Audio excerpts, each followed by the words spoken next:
The issue of safety, something that I want to make sure the American public understand. It's not only safety when you inject somebody and they get maybe an idiosyncratic reaction, they get a little allergic reaction, they get pain. There's safety associated. Does the vaccine make you worse?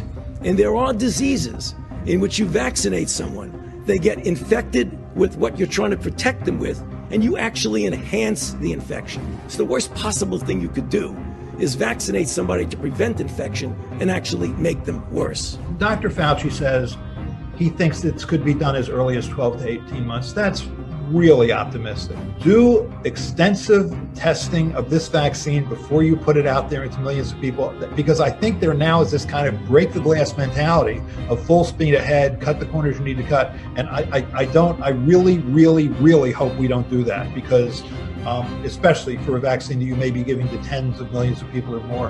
Vaccines have to be tested because there's precedent for vaccines to actually make diseases worse. And you really don't want to you don't want to rush and treat 1 million people and find out you're making 900,000 of them worse. One of the things that we're not hearing a lot about is the unique potential safety problem of coronavirus vaccines.